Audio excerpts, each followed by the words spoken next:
Welcome to Overdrive AF, the official podcast of Overdrive Fitness. My name is Teddy Gerzon, and I'm joined by Gina Marie Gerzon. Yeah. We're experiencing some technical difficulties today, so Desi the Destroyer is definitely here. Titan and Brajol, as always, very active, as you can see, for those who are visually tuned in. And it is a beautiful 69 degree weather day in New York. Apple made me do it. Thank you, Siri. We got the bay doors open. Yes, and we just finished our second charity workout, virtual workout. So, again, another great workout that was awesome. People tuned in, got some donations, so booyakasha. And Desi did it with me. It's the second charity workout that Desi did with me. We did it together. We got through it. Got a sick pump. Had to yell at him with the megaphone to make sure he kept his shirt on. Some of us are going to be ready for summer, just like Desi said. Some of us. 5 days. He's been getting 5 workouts in a week. I saw a shirt earlier today that at the rate I'm going right now, I should definitely be wearing this summer, and it said kind of fit yet kind of fat. So that fits my mood right now. Thor Bjornsson was wearing it when he deadlifted 501 earlier today. That's hysterical. 501? Yeah, kilos. Oh, I was like, what? Yeah, because I once deadlifted 501. But it wasn't kilos. Times 2.2? Yeah. So it was like 1,102 pounds. I was going to say, that was on one side of the bar. Yeah. But, yeah. So, day 767 of this quarantine. If you can see on camera, this 5 o'clock shadow, it's taken me 8 days to grow this. 8 whole days. Impressive, right? Yes. I reek of masculinity right now. So. Yeah. No. Things are starting to look like they may be opening soon. I don't know. There's no definitive date for New York, but there's parts of the country that are flirting with the idea of reopening. Well, some states are opening. Yeah, like Texas, I think is they're still going to do it cautiously. So, obviously, like one of the most conservative states in our union, but pretty sure I read that restaurants would only have like 10 people. There's a cap on that. Yeah.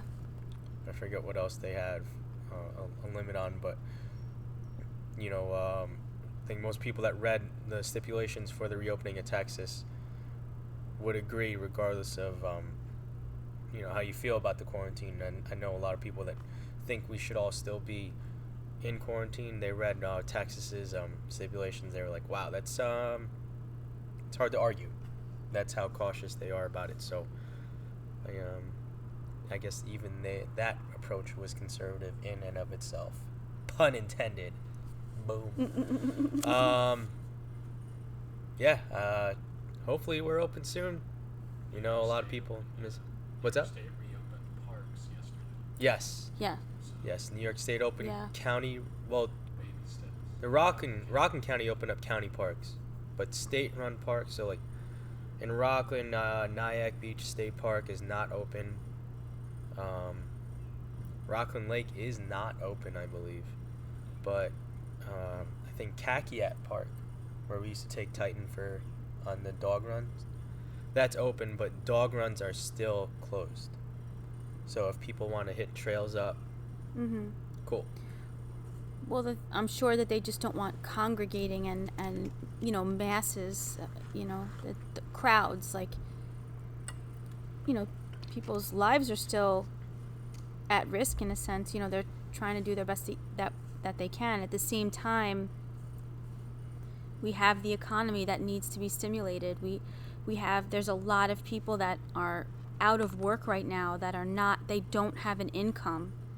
They need to put food on the table. They need to pay their bills. So it's a scary thing that we're dealing with. But there's it's two ends of the spectrum. I understand. I mean, we're business owners. We get it. I mean, at the end of the day,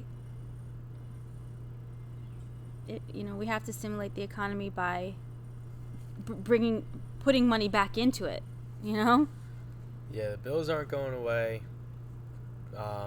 Property taxes definitely don't go away. The only thing that I know Rockland County government website said as far as property taxes in this times where we've cut the amount of staff that we have in office, but the taxes are still due. So, of course, they're ready to collect. They're still working. No, but they're still working. Yeah. So, on a brighter note, there's Disneyland, or Disney World, I think, one of the two, is a possible location to finish the NBA season. I also heard that MGM was offering their place too, for the finishing of the NBA season, but it would be I guess like everyone would have to stay there and very strict rules would be set in place, but Mm-hmm. I don't know, everyone's pretty pumped about that, so could be getting baseball and basketball back soon, which it's a lot better than nothing, We need to slowly bring back some sort of normalcy mhm. because people are getting stir crazy. Thank God for the sun, because we've had a lot of rain here in New York, and thank God for the sun, because it seems as though even with the clients that are our clients, and even the clients that I've been working with, the sun definitely gives them some good vibes. Like, when it rains, I think it really does affect a lot of people. That cloudy atmosphere, the rain. Some people like the rain, but I think that affects them a lot. So bring on the sun. People need to get outside still. Again, most people are very vitamin D deficient anyway, so they need to get, and that's all about your mood, all about your immune system. It's all about, good chemicals in the brain. You need that. So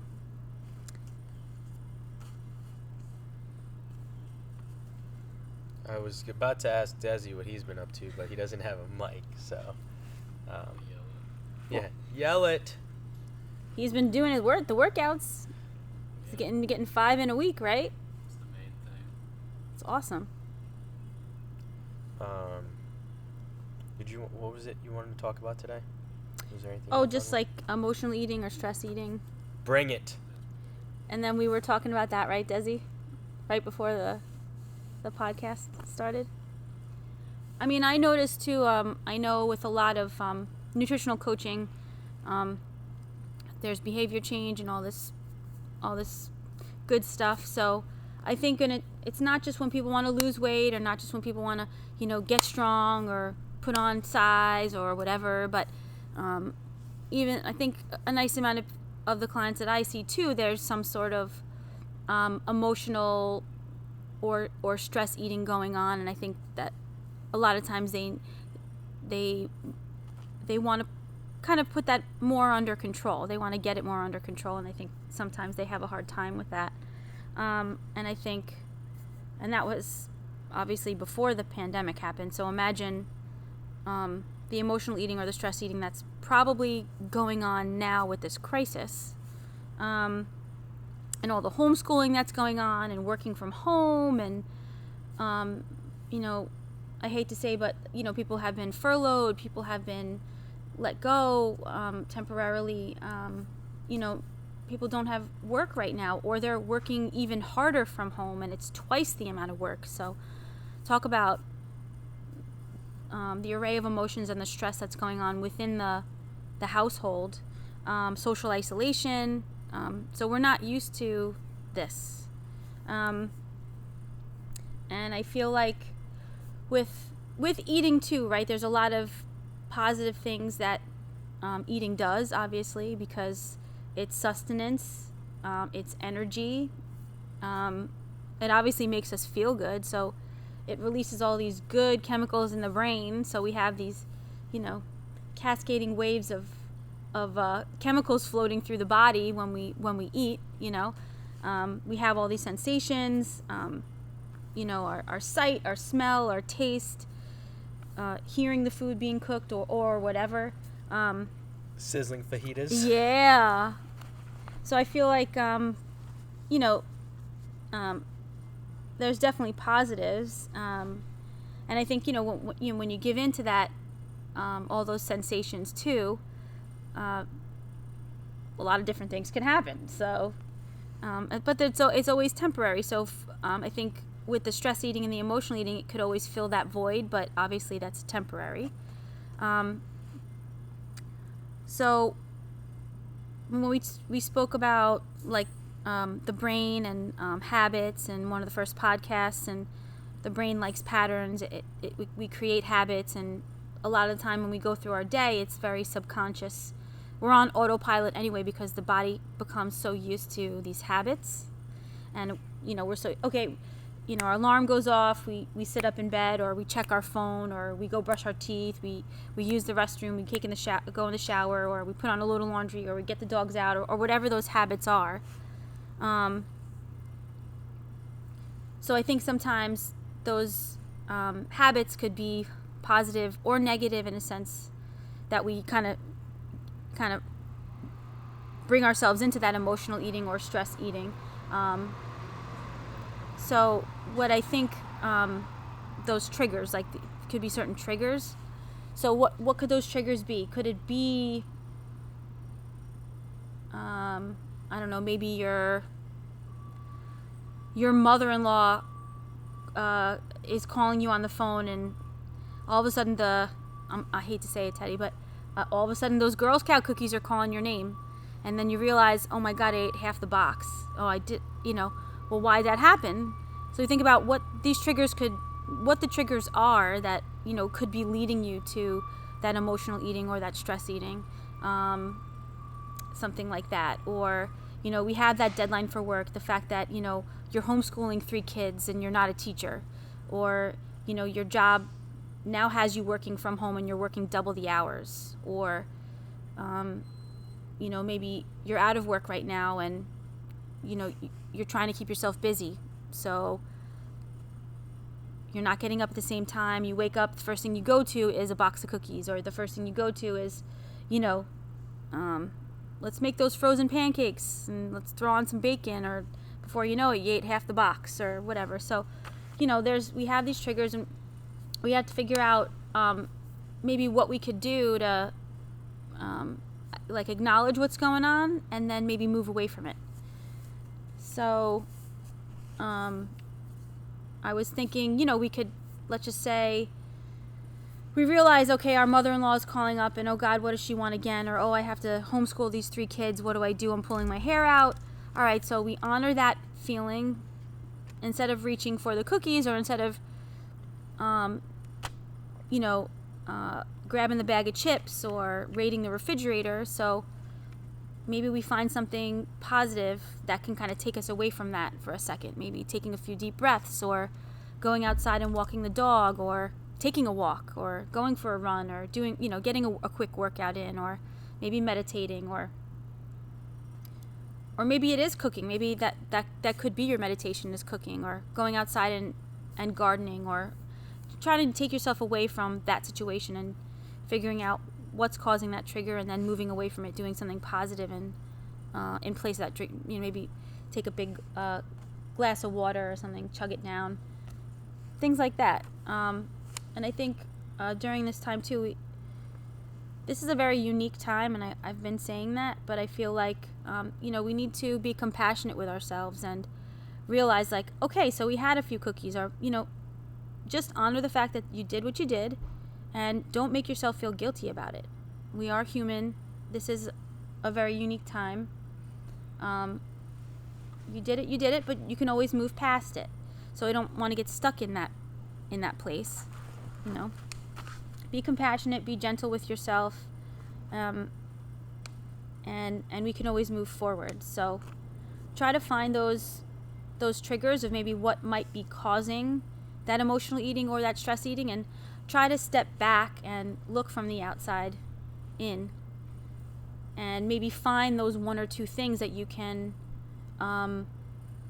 substitute instead of, before you go for that box of cookies, or before you go for the chips, or before you go for, whatever's in the fridge, or whatever the case. So maybe, again, taking that walk, or letting the dogs go outside, or bringing your kids to maybe in the backyard and having a game,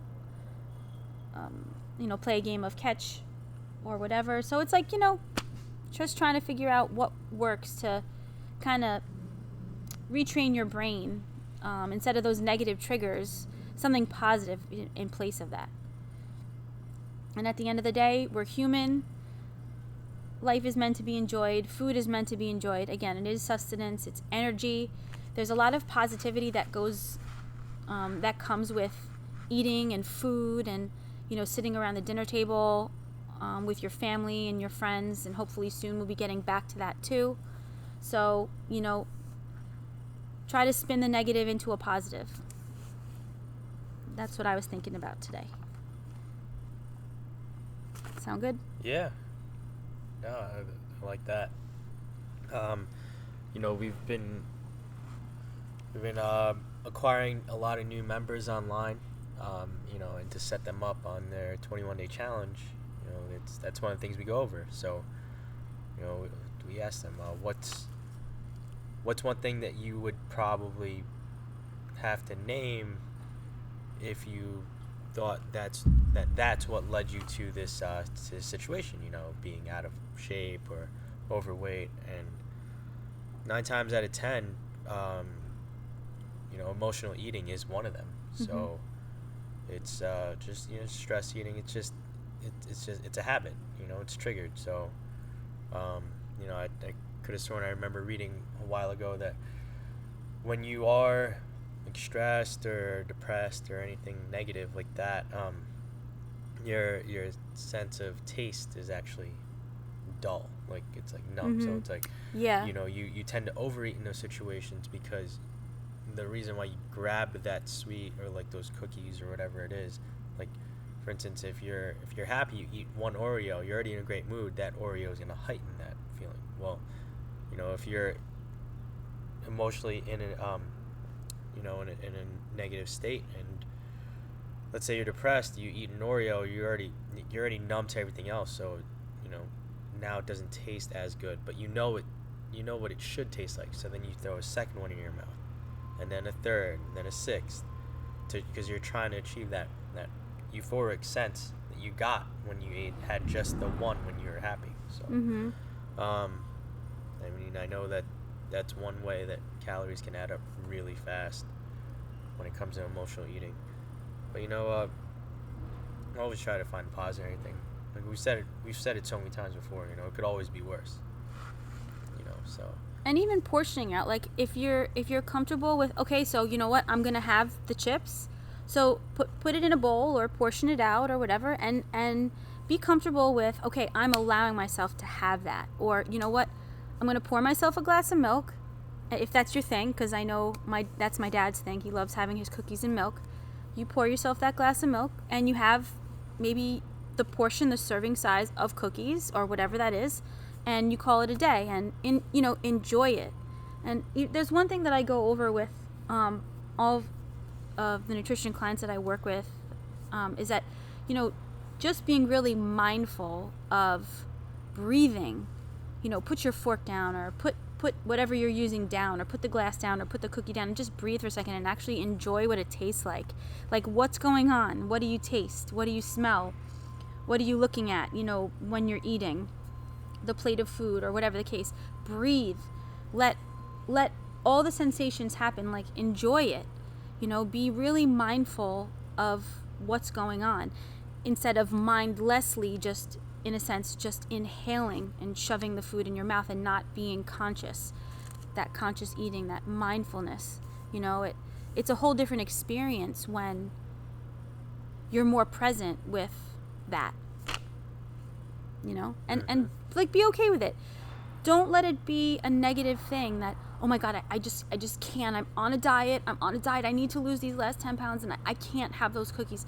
There's no reason why you can't enjoy the things that you like, but just be mindful. Portion things out. Be mindful. Be okay with having that. And if you choose not to, then be okay with choosing not to. You know, because all that negativity that comes with that is what ends up sabotaging people going forward and ends up sabotaging, you know, the movement. You kind of get stuck.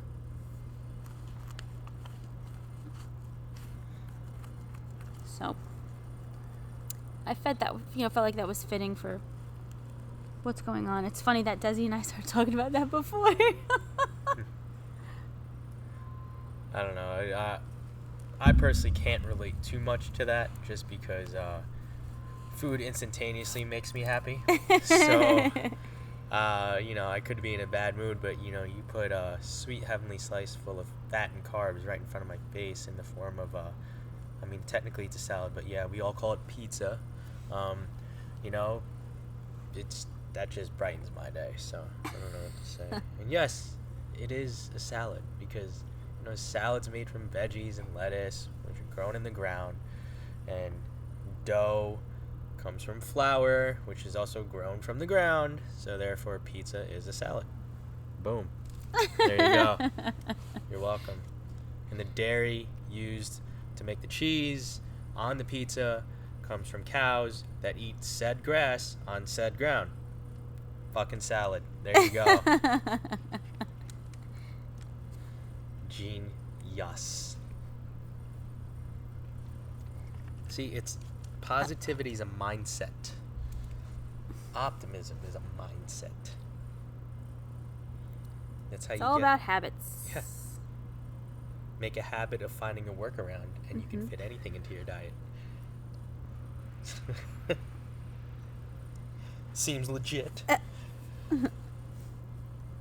Oh, man. It's just about changing those habits too, being, we can acknowledge it, find out maybe what's triggering the issue, the emotion, like the stress, whatever. If it's the sight of something, the smell of something, the sound of something, whatever that is, and try to just sway yourself, find maybe a handful of positive actions that can replace that, maybe for like 5 to 10 minutes, and see if it changes, because technically with the brain too, the brain can only think about one thing at a time. So say if you get that trigger, so your mother-in-law calls and oh my God, what does she want again? And then all of a sudden you start thinking about those cookies. What could kind of change, what positive thing could change that feeling? What could we do to move that trigger out of the way? So again, do you have to pick up the phone? I don't know, maybe you do, but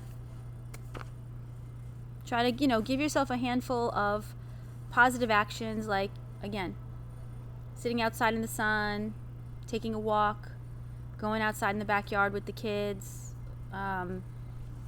maybe listening to a good song, a song that you like that brings up good memories or makes you dance around the house. Poison. Yeah, there you go. Right, yes. A little hip hop with some explicit material in it. But what would change? My neck, my back. Yeah, I mean, make you turn on a funny TV show, play a game, do a puzzle, something, dress up with your daughter. I don't know, have tea. Tea party. Tea party. Something that's going to change, what you're thinking about, so you can shift your mind from one thought to another, and then before you know it, it's gone. And if it's still there and you need to, you need to have those cookies, then portion them out for yourself and then have them and be okay with it. So, or whatever that food is for you. Food or drink is for you. So, Yes. cool. So, I mean, I think that's about all we got for today, correct? I would throw it back over to Desi, but Destroyer does not have a mic. We will figure this out. It might take 2 episodes because the delay in deliveries from Amazon, as far as things that are not essential, have been, are now 7 to 10 business days. So, I don't know. Hopefully we can get Destroyer back on the mic because he is the songbird of his generation. Well, can we share a mic? And then. Yeah, we could probably do that. Oh, so why don't we just do that? Let's do that.